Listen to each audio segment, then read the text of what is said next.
आपके लिए एक वीडियो लेके आए हैं और ये in the continuation of the series of economics project in 12th class. उसके अंदर हम क्या कर रहे हैं कि बहुत सारे डिफरेंट टॉपिक लेके और उन पे एक इंडिविजुअल डिस्कशन करें कि एक टॉपिक लेके आप पूरा एक प्रोजेक्ट कैसे बना सकते हैं। तो इस तरीके से हमने बहुत सारे टॉपिक्स पे लेके हमने बहुत सारे वीडियो बनाए हैं जो हमारे ऐप पे भी अवेलेबल है और हमारे यूट्यूब चैनल पे भी अवेलेबल है, वहाँ से आप देख सकते हैं। तो ऐसे ही हम आज एक क्या कर रहे हैं, टॉपिक ले रहे हैं और उसमें पूरा इकोनॉमिक्स का प्रोजेक्ट 12th क्लास में कैसे डेवलप करना है उस पर एक वीडियो बना रहे हैं। तो देखिए टॉपिक हमने लिया है, वो लिया है GST, goods and service tax. अब उसके ऊपर आपको प्रोजेक्ट बनाना है। तो इकोनॉमिक्स में जो 12th का प्रोजेक्ट बनाना है वो सीबीएसई के नॉर्म्स के अकॉर्डिंग आप उसको 10 मेजर कंपोनेंट्स में डिवाइड कर सकते हैं। सबसे पहले आपको कवर पेज बनाना है, देन उसके बाद फिर आपको certificate, acknowledgement, executive summary, index, उसके बाद में इंट्रोडक्शन ऑफ टॉपिक, देन आपको केस स्टडी डेवलप करनी है, उसका एनालिसिस करना है, कंक्लूजन करना है, रिकमेंडेशन करना है और उसके बाद में आपको बिब्लियोग्राफी। इसका मतलब इस पूरे वीडियो के अंदर हम पूरे प्रोजेक्ट के बारे में सैम्पल टॉपिक्स, सैम्पल प्रोजेक्ट के थ्रू पूरा प्रोजेक्ट सीखेंगे किस तरीके से हम इकोनॉमिक्स 12th क्लास में प्रोजेक्ट बना सकते हैं। तो देखिए अब स्टार्ट करते हैं। सबसे पहले आपको कवर पेज बनाना है। तो इस तरीके से आप ऊपर टॉपिक का नाम लिखिए बहुत ही बड़े बड़े लेटर्स में, फिर उसके बाद में आपके स्कूल का लोगो, देन दोनों साइड में सबमिटेड बाय स्टूडेंट का नेम, उसका बोर्ड रोल नंबर और क्लास, देन उसके बाद में सबमिटेड टू मतलब टीचर का नेम, देन स्कूल का लोगो आ गया। यहाँ आप चाहो तो सेशन 2023-24 जो भी ईयर में आप कर रहे हैं वो, फिर स्कूल का नाम और ये सारा आपको कवर पेज बना देना है। उसके बाद इसमें आप चाहो तो कुछ और क्रिएटिविटी यूज़ कर सकते हैं कि लाइक अपने टॉपिक से रिलेटेड और इकोनॉमिक्स से रिलेटेड इसमें ड्राइंग्स, डूडल्स आप वो भी करके और अच्छा बना सकते हैं।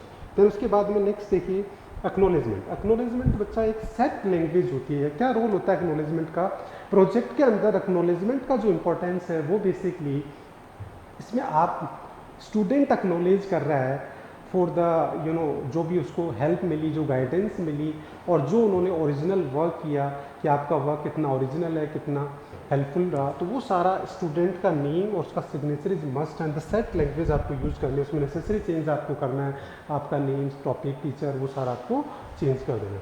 फिर उसके बाद में आता है सर्टिफिकेट। इसका प्रोजेक्ट में बहुत बड़ा रोल होता है, ये पेज आपको डेवलप करना है क्योंकि इस पर आपका इंटरनल और एक्सटर्नल दोनों टीचर, आपके इकोनॉमिक्स के टीचर साइन करते हैं। इसका मतलब after signing off the teachers आपका प्रोजेक्ट क्या हो गया, एक ऑथेंटिक हो गया है। तो एक ऑथेंटिसिटी के लिए ये पेज आपको डेवलप करना है और उसकी भी एक सेट लैंग्वेज होती है और एक फॉर्मेट होता है और उसके अंदर सबसे इंपॉर्टेंट लास्ट में आपको इंटरनल टीचर और एक्सटर्नल टीचर दोनों के सिग्नेचर के लिए आपको कॉलम बनाने और ये लैंग्वेज आप यूज़ करके एक सेट लैंग्वेज है जो आप यूज़ करके अपना सर्टिफिकेट का पेज बना सकते हैं। देन उसके बाद में बच्चे नेक्स्ट जो आता है वो आता है एग्जीक्यूटिव। अभी एग्जीक्यूटिव समरी जो है वो प्रोजेक्ट में इसका क्या रोल है और ये कैसे हमें डेवलप करना है। तो एग्जीक्यूटिव समरी का मतलब the summary of whole project in brief. तो इसको हम 5 पैराग्राफ में लिखेंगे तो हमारे को बहुत अच्छे से हम इसको लिख सकते हैं। फर्स्ट पैराग्राफ आप लिख दो why did you choose this topic, मतलब objective of the topic. Then second उसके बाद में स्टेप्स इन्वॉल्व, जैसे मैंने कहा कि 10 स्टेप्स में हम प्रोजेक्ट बनाते हैं, वो सारा बता दो ब्रीफ में।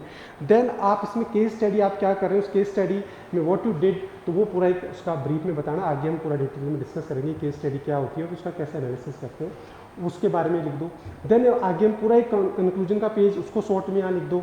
फिर हम आगे एक पूरा पेज बनाएंगे रिकमेंडेशंस, उसको भी यहाँ शॉर्ट में लिख दो। तो इस तरीके से आप 5 पैराग्राफ में इसको आप लिखोगे तो उससे आपका एक वाइवा तैयार हो जाएगा। आप अपने प्रोजेक्ट को लेके 2-3 मिनट तक बोल सकते हैं, आपका एक कॉन्फिडेंस डेवलप होगा। तो ये बहुत हेल्पफुल है आपके प्रोजेक्ट में, इस तरीके से आप डेवलप कर सकते हैं। फिर उसके बाद में इंडेक्स नंबर, बच्चे सबको पता होता है कि एक इंडेक्स नंबर कैसे बनाते हैं। इंडेक्स नंबर में आपको जो भी कंपोनेंट ऑफ प्रोजेक्ट है वो प्लस उनके जो पेज नंबर्स हैं वो लिख के आपको एक अच्छा पेज आपको डेवलप करना होता है। देन उसके बाद में फिर हम चलते हैं इंट्रोडक्शन ऑफ टॉपिक। अब बच्चे इंट्रोडक्शन ऑफ जो टॉपिक है वो आपका डिपेंड करता है कि आपका जो टॉपिक है उस पर, अगर आपका टॉपिक आपके सिलेबस और टेक्स्ट बुक से रिलेटेड है तो सारा इंट्रोडक्शन आपको वहाँ से मिल जाएगा। और अगर आपका टॉपिक करंट इश्यू से रिलेटेड है तो फिर आपको ऑनलाइन सोर्सेज से लेना है, जो भी ऑथेंटिक सोर्सेज होंगे। इसके लिए भी हमने एक पूरा वीडियो बना रखे हैं कि क्या ऑथेंटिक सोर्सेज होते हैं, तो वो भी आप देख सकते हैं। तो अब जैसे ये टॉपिक है जीएसटी, तो ये हमारा सिलेबस का भी पार्ट है, तो हम टेक्स्ट बुक से भी ले सकते हैं और कुछ पार्ट हम ऑनलाइन सोर्सेज से भी ले सकते हो। इस तरीके से आप इंट्रोडक्शन लिखना है। अब इंट्रोडक्शन में कितने पेज बनाने हैं, तो बच्चे ये हमेशा फ्लेक्सिबल रखो कि इंट्रोडक्शन को आप बढ़ा भी सकते हो और कम भी, क्योंकि सीबीएसई की नॉर्म्स के अकॉर्डिंग टोटल प्रोजेक्ट जो पेज है वो 30 to 40 के बीच में आपको बनाने हैं। तो आपको जब लगे कि यार पेजेस कम हो रहे तो इंट्रोडक्शन को बढ़ा दो, और वो डिपेंड करता है आपके केस स्टडी पे कि केस स्टडी का एनालिसिस अगर ज़्यादा हो गया तो उसको शॉर्ट कर दो, और वो कम है तो उसको बढ़ा के इस तरीके से आप कोई हार्ड एंड फास्ट रूल नहीं है, बट आप उसको फ्लेक्सिबल रखिए। तो इस तरीके से इंट्रोडक्शन पूरा डिटेल आपको लिखना है, जो जीएसटी के बारे में इन्होंने पूरा लिखा है। तो इस तरीके से डिफरेंट पेजेस इन्होंने बना दिए हैं, और ये इन्होंने देखो थोड़ा ड्राइंग्स और डूडल्स बना के भी इसको अट्रैक्टिव बना दिया है। इस तरीके से इन्होंने डिफरेंट। अब देखिए सबसे इंपॉर्टेंट पार्ट जो है आपका, सबसे कोर पार्ट है जो प्रोजेक्ट का, वो है रिसर्च मेथोलॉजी।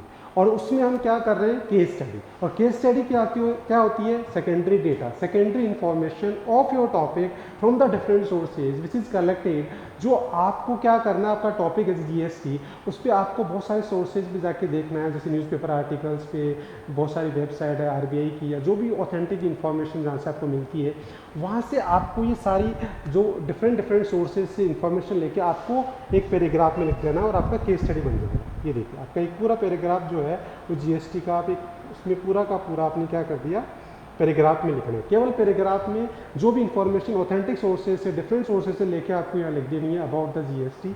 और उसके बाद का जो पार्ट है which is very important, that is the economic analysis. Now यहाँ को जो एनालिसिस ऑफ प्रोजेक्ट करना है वो इकोनॉमिक्स एनालिसिस करना है। मतलब अब जो जीएसटी गवर्नमेंट ने इंट्रोड्यूस किया, और जीएसटी के बारे में जो भी ओपिनियंस जो आपने सेकेंडरी डेटा जो रियल लाइफ से आपने लिए हैं, उनके बिहाफ पे आप देखिए कि इकोनॉमिकली उसके क्या कॉन्सिक्वेंसेज रहे, वो आपको इसमें एनालिसिस में करना है। जैसे इन्होंने लिया एनालिसिस में पॉजिटिव इम्पैक्ट ले लिया पहले for the bank and supplier, कि जीएसटी का इस पर क्या फ़र्क पड़ा, तो उसका पूरा एक एनालिसिस इन्होंने कर दिया। फिर उन्होंने ले लिया फॉर द कस्टमर्स, तो उन पर जीएसटी का क्या फ़र्क पड़ा। फिर उसके बाद में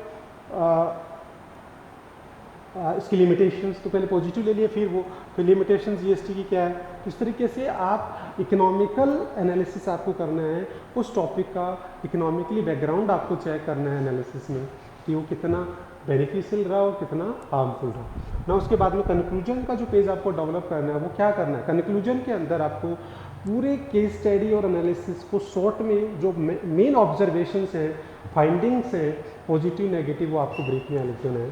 देन उसके बाद में फिर आपको रिकमेंडेशन, जो एक बहुत ही इंपॉर्टेंट जो है वो हमारा पेज है, जिसमें एक्चुअल आपका कंट्रीब्यूशन है, आप इसमें कंट्रीब्यूट कर सकते हैं, आप अपना इकोनॉमिक्स अंडरस्टैंडिंग, और आप एक सजेशन दे सकते हैं बाय डेवलपिंग दिस, की भी जीएसटी को और हम किस तरीके से इम्प्लीमेंट करके इसका जो बेनिफिट है वो बढ़ा सकते थे। तो वो आप अपना क्रिएटिव सजेशन आप दे सकते हो, तो वो आप यहाँ लिख सकते हैं। देन उसके बाद में बिब्लियोग्राफी, आपको सबको पता है क्योंकि हमारा प्रोजेक्ट है वो केस स्टडी बेस्ड है, सेकेंडरी डेटा है, तो वो जो सोर्सेज ऑफ इंफॉर्मेशन आपने लिए वो आपको डालना है, तो उससे पता लगता है कि आपका कितना ऑथेंटिक है।